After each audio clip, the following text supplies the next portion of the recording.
Assalomu alaykum do'stlar, sizlar bilan Ixlos Aralbayev.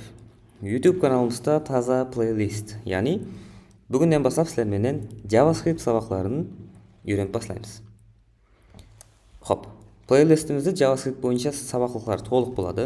Ya'ni 0 dan boshlab har qanday HTML CSS'ni bilgan odam kirib, 0 dan boshlab JavaScriptni o'rganib, qandaydir frameworkga, ya'ni bibliotekaga kiruv darajasiga yetgan JavaScript bo'yicha bilimlarni olishi mumkin.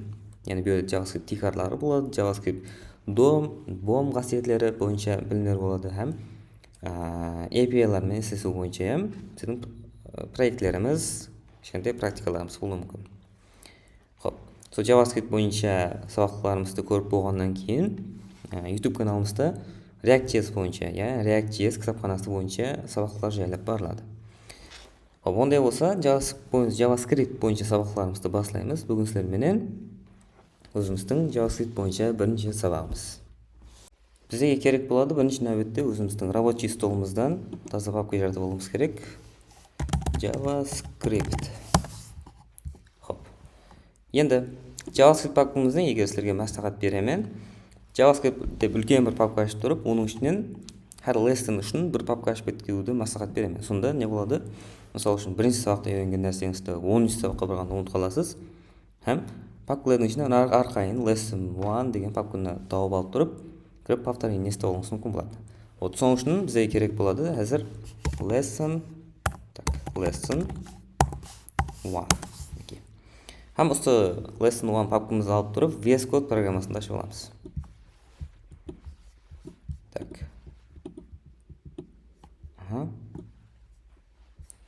Açıldı. Hop, VS Code haqida sizlar bilan birinchi yoki ikkinchi videoda tanishib chiqdik. Ya'ni HTML CSS bo'yicha videolarimizni agar ko'rib chiqqan bo'lsangiz. Sizlarga minimal talab etiladi, minimum HTML bilan CSS ni bilishingiz kerak. Ya'ni JavaScript o'rganishingiz uchun. Bo'lmasa qiyinroq bo'ladi. Sababi bizlar JavaScript ni HTML bilan birga o'rganamiz, Node.js bilan emas.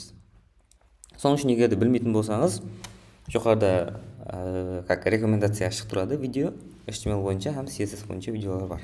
Bu yerda VS Code nezat, VS Code qalay so'rab ketamiz, HTML nezat, CSS nezat, ular hammasi boshlang'ich bilimlari berilgan. Soat bir qaytar ko'rib chiqib, bir-ikki praktika qilib turib, so'dan keyin kelib JavaScript bo'yicha saboqlarimizni boshlasangiz ma'qul. Agarda umuman bilimingiz bo'lmaydigan bo'lsa. Xo'p, davayt unda boshlayaq. Sal kuyitib olaman. Ya'ni VS Code qalasangiz WebStorm, qalasangiz Sublime Text, o'zingiz qalaganingizdan foydalanishingiz mumkin. Menga eng qulaylisi VS Code. Endi bizga birinchi olib kerak bo'ladi o'zimizning index.html fayli. Ya'ni buni ham yuqorida bag'ana ko'rsatib o'tgan videomda aytib o'tdim, tushuntirib o'tdim. Masalan, HTML bo'yicha videolarda, ya'ni index bu papkaning, to есть faylning ati, al o'zindagi .html bo'ladigan bo'lsa, uning o'zining kengaytmasi. Ya'ni bayog'ida bo'ladi, Nokia telefonlarda .mp3, .mp4, JPEG formatda suratlar bo'ladi. So'ng o'zining расширенияsi bor, kengaytmasi bor. Endi bizda ham HTML da ham har qanday faylni yaratadigan vaqtda o'zining расширенияsi bo'ladi. HTML deb ketishimiz shart. Oldingi index bo'lsa, o'zingiz qalagancha qo'yib ketasiz. Class deb qo'yingiz mumkin, bazar deb qo'yingiz mumkin, o'zingiz bilasiz. Xo'p, endi index.html da bizda live server degan extensionimiz bor o'zimizning. Live server. Dumdagi extensions bo'limiga o'tasiz ham live server kengaytmasini o'stirib ketib olasiz. So'dan keyin borib bizga ne bo'ladi? O'zimizning index.html-imizda dumda go live yemasa, mushkul o'ngab topolmasangiz open with live server degan bo'lim knopka ochiladi. Go live qiladigan bo'lsak, o'zimizning HTML faylimiz live server bilan ochiladi. Buning API aniqqa kirib turib, ya'ni fayl betga kirib turib, browzerdan ochishning ne farqi bor ikkovining? Misol uchun men bu yoqqa kelib turib h1 hello world deb yozaman. Saqancha yetum menen mening yozgan kodim, HTML kodim bu yoqqa kelib tushadi. Ya'ni avtomatik men bu yoqqa kelib turib, saytda обновление qilib o'tirim shart emas. Ya'ni kichkina kirisuv qilib oldik, endi unutib qolgan bo'lishingiz mumkin. Al bu narsalarning hammasi o'zi o'tgan saboqlarimizda sizlar bilan ko'rib chiqqan narsalarimiz. Соның үшін бұл нәрсені қайтадан тәкрарлап нетіп отырмаймыз да. Сразу JavaScript бойынша сабағымызды бастаймыз. Хоп. Как CSS-ке ұқсап, біздер JavaScript-ті HTML-ге бірнеше жолмен жалғауымыз мүмкін. Inline, external, internal дегендер болады ғой, егер ядыңызда болатын болса. Вот, бұл жерде тап сондай. Яғни әзірше біздер тек қана өзіміздің internal түрінен пайдаланып тұрамыз. Яғни body'дің ең астынан, ең асты беттен. Мысалы үшін жоғары бетте қандай p,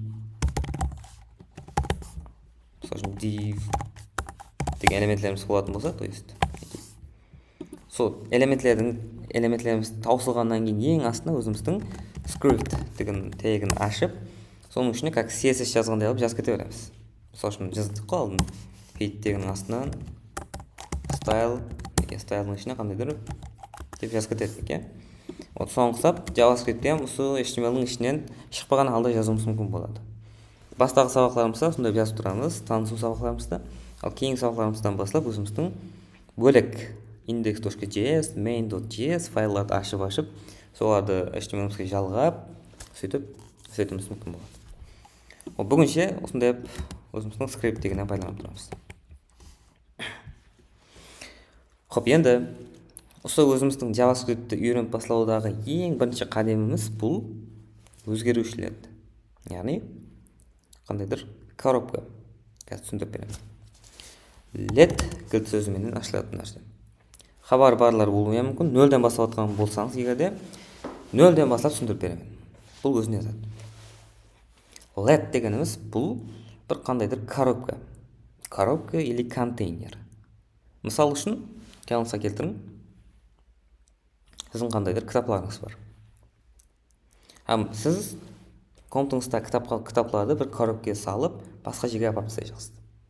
Енді сіз кітапларды өзіңіз қолыңызбен құшақтап апарғаннан, оны коробкаға салып апарған қолайлылығы болады, яғни аңсатылығы болады. Енді коробкаға салдық, бірақ бізде коробкалар көп болуы мүмкін. Мысалы үшін, кітаплар салынған коробкалар болуы мүмкін, дәптерлер салынған коробкалар болуы мүмкін, қандай ноутбуктер салынған коробкалар болуы мүмкін ғой. Вот. Солардың හැмесінің енді сыртына атын жазып қоюымыз керек болады. Тап сондай. Бұл жерде өзіміздің өзгеріш деп аталатын нәрсе, өзгерушілерімізге ат беруіміз керек болады. Яғни, бірінші болып ат берейік, мысалы үшін name дейік. Name. Енді тең болады, яғни, мысалы үшін коробканы жараттық. Қиянса кетірін, коробканы жараттық. Оның ішінде name бар. То есть, оның сыртында name деген жазу бар. Яғни, қандайдыр адамның аты салынған коробка деп ойлайық енді. Әнде бізде ол коробканың ішіне сап қойымыз мүмкін, мысалы үшін ықылас деп атымызды. Ізіне точка өтір қалесеңіз қоймаң, бұл нәрсе мәжбүрі емес. Яғни, бүйеден зат болып отырып, тап жаңа келтірген мысалым бар ғой, коробка мысалында. Коробканың ішінде өзіміздің ықылас деген жазуымыз бар. Яғни, name'іміз бар өзіміздің. Сыртында ішінде зат бар екенлігі точно алып көрсетілген. Яғни, бұл коробканың ішінде name бар, қандайдыр адамның аты бар деген мәнінде. Тап соңғы қысат let деп жаратып кете береміз. Мысалы үшін car дейміз да, тең болады. Мысалы үшін өзіміздің легендарный машиналарымыздың бірі Tico. Яғни, қандайдыр коробканың ішіне Tico деген сөзді Tico'ны салдық, мысалы үшін, оның сыртына бұның ішінде car бар, яғни машин бар деген мәнінде атын беріп қойдық. Енді жаратып, бұл не үшін керек бізге? Бізде ол нәрсені қандайда жерлерде қолданып кетуіміз мүмкін болады. Обязательно. Қайларда оны қолдануымыз мүмкін. JavaScript бойынша енді ұлма білімім жоқ болатын болса, сәл қиынлау болады. Бірақ біздер сондай үйреніп шығамыз, қандай қарайсыз? Қиын нәрсені аңсат жолменен қысқа видеолар арқылы, 20 минут, 30 минут видеолар арқылы JavaScript-ті полный үйреніп шығамыз. Яғни еш қорықпаң, қандай қарайсыз? Сіз қиналып қалмайсыз. Хоп, құласы өзіміздің name и car-ды мен экранға шығара жақпын. Экран болғанда, енді біздер браузерге прям шығара алмаймыз. Біздер консолға шығарамыз мүмкін болады бізде оны. Яғни консол қандайдыр. Егер контр ойнап көрген болсаңыз, Counter-Strike CSGO деп аталады. Контр ойнап көрген болсаңыз, ана консол болады ғой. Бент жазатын, қандайдыр нәрселер жазатын. Соған ұқсаған консол бар өзіміздің браузерімізді бізде көрмейтін тәрепте. Яғни ол DevTools деп аталған нәрсе жерде болады. DevTools дегеніміз сол девелоперский тул, яғни қырғызшасын айтқанда программаластырудың яки программисттің құралы. Сондай переводласақ болады екен. Құлас оны қаяқтан табамыз? Оны табу үшін F12 түймешесін басуымыз керек болады. Ямаса мышкамыздың оң тарafын басып тұрып, егер Windows болатын болса, Windows болсын, Mac болсын, әмесінде бірдей. Просмотреть код, ямаса английскийде қандай болатын еді, ұмытып қалдым. Код элементс болады. Вот, соңғы нәрсе болады. Құлас ең астында болады декарда. Неке. Ашатын болсақ, бізде үлкен боп, неке. Базаларда кішкентай боп, девелоперский тул ашылады. Яғни жаңа айтқандай, программист құралы. Яғни не үшін бұндай деп аталып тұрды? Себебі бұл нәрсені кіріп, яғни простой юзерлер бұяққа кірмейді декарына. Мысалы үшін өзіңіз білген, сіз бен біз білген YouTube, біз қашан YouTubeға кіріп тұрып, мысалы үшін девелоперский тулға кіріп, неке. Так, мен YouTubeға кірейін деп, неке. Девелоперский тулға кіріп, не жазылып шұқылап отырдық.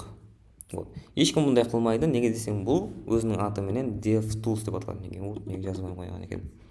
DevTools. Құлдасы кірем, бұл программистер кіретін жер. Сіз бен біз, бұндай қалайса, алдыда JavaScript сабақтарын давам ететін болсақ, еле көп бұйырды, көп нәрселерді істейміз. Енді DevToolsқа кіріп алғаннан кейін, жаңа айтқанда F12, ямаса мышкамыздың оң тарafын басып, ең астымен кіріп алғаннан кейін консол бөлімі бар, неке. Консол бөліміне өтетін болса, қазірше әмес пусты болып тұрыпты. Тап жаңа айтқанымдай, контурдағыдай консол бұл нәрсе. Ішінде қалген нәрсені жазуымыз мүмкін болады. Енді біздер үстерге малымат шығаруымыз үшін біздерде JavaScript-тің өзі білетұғын кілт сөз бар. Console.log. Console.log. Енді console.log деп тұрып, name деймін. Яғни қайсы name? Яғни мен бағана name'ді коробка жараттым ғой, контейнер жараттым, сол контейнерді мен бүйенде шақырып атырмын енді. Енді бүйедегі name тең болады, сақан жетемен де. Не қарайтын болсақ, неке, өзіміздің класс деген жазуымыз кеп шығып атырды, неке. Вот, көрдіңіз ғой. Яғни консолға name деген коробканы шығардым, коробканың ішінен дадам деп өзімізге класс деген ішінен сап қойған текстіміз кеп шықты. Мысалы үшін кеп тұрып, Аралбаев деп өзгертетін болсақ, неке, консолға ем тапсын нәрсе шығады. И айтқандай, бұл нәрсе өзіне өз шығып атырған жоқ, бұл нәрсені негізінде обновить ету керек, егер файл тараптан кіретін болсаңыз. И жаңа айтқандай, бізде live server деген экстеншніміз бұл нәрсені өзі автоматически reload қылып тұрады. Хоп, енді өзгеруші дегеніміз осы нәрсе. Қандайдыр қандайдыр малыматларды қандайдыр контейнерге жүктеп қою. Енді бұл мысал үшін қайларда қолдану мүмкін. Мысал үшін Ықылас Аралбаев деген ат менің проектімнің бір 100 жерінде қолданылғанды. Сондай деп ойымызға кетірік. Мысал үшін 100 мәрте консолға шығарып қойған болуы мүмкін, немесе 100 мәрте экранға шығарған болуы мүмкін. Енді әммесіне мен Ықылас Аралбаев деп отыра алмаймын ғой. Соның үшін оны кішкентай name деп тұрып, өзгерушіге, яғни кішкентай коробка сап қоямын. Коробканы жаңа айтқандай бұлай алып жүру удобны болады. Чем ішіндегі нәрселерді шашып төгіп, бір қолға ананы алып, бір қолға ананы алып жүргеннен. Жалпақ қылып, груб етіп түсіндіргенде сондай болады. Яғни коробкамыз. Мысалы үшін оны енді кейінгі жерде console.log name деп қолдана аламын. Қалеген жерде шақыратын болсам, оның ішінде малыматлар кеп шығады. Енді не толқы name, мысалы үшін car дейтін болсақ, тикомыздан кеп шығады өзіміздің. Яғни бұл біздердің өзгерушілеріміз қойып саналады. Енді сіздермен және көріп шығатын нәрсеміз, қазірше синтаксілерге сәл қолайсыздау көріне береді. Но біздер сондай мощный алып үйреніп аламыз сіздермен. Енді бұл нәрсені жақсылап қайтадан түсіндіріп берейін. Мысал үшін мектептің уақытында мәселе шығарып көрген болсаңыз, x тең 10, y тең 20 деймін екен, мысалы үшін. И мысалы үшін мынандай нәрсе болуы мүмкін еді. 10x көбейтілген, мысалы үшін. Енді бұл ашып шығып атыпты, просто сіздерге мысал ретінде көрсетіп 10x көбейтілген 20 y тең болады, мысалы үшін типа мынандай болуы мүмкін, бізде x пен y берілмеген болуы мүмкін, немесе y берілген болуы мүмкін, тек x берілген болуы мүмкін. Вот, енді соның ішінен мысалы үшін енді y тапсаймын. Ол енді болады бізде мысалы үшін 10,100 и мысалы үшін деп қою мүмкін, мінекей. Соның ішінен x-ті табым деуі мүмкін. Сол кезде не қылатын ек? X-тің орнына, мінекей, мына жақтағы x-тің орнына қиялысын келтірдім да, мына жақтағы x-тің мәнісін әкеліп қойып жатырмын. Не үшін? Себебі мен бұл жақта өзгеруші сипатында оны жарияладым, һәм ол мына жаққа келіп түседі. Енді математикадан арасы онша мощный емеспін, бірақ егер математиканы білетін болсаңыз түсіндіңіз. Болды. Өзгеріш дегеніміз осы. Енді ары қарай кете беретін болсақ, консоль түсіндік қой, консоль бұл. Консоль деген нәрсе өзі JavaScript-тің өзі біледі ол нәрсе не екен? Консоль точка лог. Әммесі тап осындай болу керек. Консоль өтір лог, консоль қосноқат лог. Ондай нәрселер болмайды. Яғни әммесі строгий режимде қандай жазылған болса, қандай көрсетілген болса, сондай болу керек болады. Енді бұл жерде name деп жатырмыз. Мысалы үшін мен экранға name деген текстті шығарып жақпын, бірақ не үшін мен name деп жазсам, мысалы үшін маған ықылас аралбаев шығып жатырды. Маған ықылас аралбаев керек емес, сондай стринг керек емес, маған консольдың өзінен name деген текст шығу керек болады. Дейтін болсаңыз, вот, именно осы жерде бізге дата типлері деген тема келеді. Яғни сезгеніңіздей, сіздермен қазіргі үйренетін нәрсеміз, кейінгі үйренетін нәрсеміз бұл дата типлері, яғни дата түрлері, мағлұмат түрлері. Вот. Енді бізде бірнеше мағлұмат түрлері бар. Олар үлкен-үлкен болып екіге бөлінеді, примитив and объект, немесе non-примитив. Енді примитив түрлерден танысып шығайық. Енді теориямен басыңызды қатыру ниетім жоқ қазірше, себебі баста кірген уақытында әртүрлі терминдерменен неғып тастайтын болсақ, мотивациясы көріп қалуы мүмкін. Соның үшін қазірше тек қана практикаменен немен шектеніп тұрамыз. Яғни бізде бірінші болып көретін дата типлеріміз string, number, boolean. Неге жазып қоямын? Кстати, комментарий деген нәрсе бар бізде. Яғни контрол менен слэшті басатын болсақ, бізге мынандай екі слэш келіп түседі. Екі слэшті қолдан жазсаңыз болады, бұл проблема жоқ. Яғни бұл комментарий. Мысалы үшін мына кодлардың әммесінің өзінің әхмиеті бар. Экранға біреуі, мысалы үшін қандайдыр өзгерушін жариялап береді, екіншісі қандайдыр мысалы үшін қосымша консольға бір нәрсе шығарып береді, соңғы нәрселер. Ал комментарий деген болса ешқандай мәнісі жоқ нәрсе. Оны зат болуы мүмкін. Ол қандайдыр функциялардың атын атап кетуіңіз мүмкін. Немесе сізден кейінгі девелопер үшін қандайдыр хабарлар қалдырып кетуіңіз мүмкін болады. Мысалы үшін бұл жерге тимең, бұл жердегі нәрсені өзгертпең дегенге ұқсаған. Типа документация ұқсаған нәрсе. Құлас комментарияны түсініңіз. Экранға шықпайды, істемейтін код. Енді комментарийға жазып қоямын, бірінші string, number и boolean. Енді қазір кірісу болғанлығы үшін қалған мағлұмат түрлерін кейінгі сабақта көріп шығамыз. Қазірше осы үшеуін көріп шығамыз сіздермен. Енді string, number, boolean. Мысалы үшін бағанағыдай. Мысалы үшін бізде коробкаға салуымыз мүмкін әртүрлі нәрселерді. Зыт болуы мүмкін. Құрғақ нәрсе болуы мүмкін. Кітап, ноутбук, соңғы нәрселер болуы мүмкін. И бізді коробкамызға суам құюымыз мүмкін болады, мысалы үшін. Вот, соңғы нәрселер. Әрқайсының өзінің дата типі бар. Енді сәл бір түрлі ұқсату болды, мысал болды. Сондай бізге болады. Енді құлас string дегеніміз не? Бірінші болып string деп көріп шығамыз.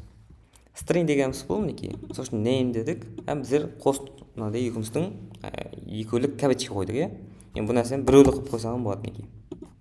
Қалесеңіз егерде. Парқы жоқ. Яғни кавычкамен алып жазылған әрқандай мағлұмат бізде string болады. Қазірше сондай түсінсеңіз болады. Яғни бұның ішіне мен жазуым мүмкін үлкен поэмалар, үлкен эссалар, құласы мүмкін емес нәрсе жазып салуым мүмкін. Әмді бұл маған келіп шығады string форматта. Яғни string дегеніміз бұл как егер HTML білетін болсаңыз, просто параграф. Яғни параграфтың ішіне сәл жазасыз ғой. Бартылай текстілерде. Вот соңғы текстілер жазуыңыз мүмкін болады. String дата типіне. Енді number дата типі. Number data типі let деймін, қандайдыр number деймін. Тең болады, мысалы үшін 10. Яғни мен ешқандай қос тырнақ дейді. Қос тырнақлар қойғам жоқ, ешқандай апострофлар қойғам жоқ, просто так өзімнің номерім жаздым. Енді бұл нәрсе жүдем азат, сол үшін көп түсіндіріп отырмаймын. Number деген сол өзіміздің санларымыз. Бұл бүтін сан болуы мүмкін, һәм өзіміздің API сан болуы мүмкін. Енді мысалы үшін консолға number шығарамын. Ықылас Аралбаев string форматта 10 деген цифрымыз number форматта шығып жатырды. Көргеніңіздей. Енді ол нәрсені бізде мысалы үшін қалай білеміз? Экранға шыққан уақытында number ма, яғни string ба. Енді деп логично ойлап қарағанда бұл жақта өзі белгілеп отырды. Бұл ешқандай апостроф ешнәрсеге алынбаған. Бұл өзінің апострофқа, яғни қос тырнақшаларға алынған. Вот. Ол кезде өзіміздің stringіміз мынандай жағдайда болса, өзіміздің numberіміз келіп шығады. Консолға қарайтын болсақ, бұл сәл фиолетовый реңде тұрды. Бұл string, яғни простой форматта тұрды. Ешқандай несі жоқ. Рең жоқ. Енді boolean дегеніміз не? Boolean дегеніміз бұл өзіміздің ауа ямасы яқ деген. Яғни күнделікті өмірде сізге айтып берейін. Мысалы үшін мен сіздерден сұраймын, ат фамилияңыз кім? Аралбаев Ықылас деп айтасыз. Вот. Мен Аралбаев Ықылас деп айттым. Аралбаев Ықылас білеміз, бұл API сөз. Оның ішінде ешқандай сан араласпаған, оның ішінде ешқандай үндеу хабар, соңғысқан үндеуге жаңағыдай үндеушілер болады.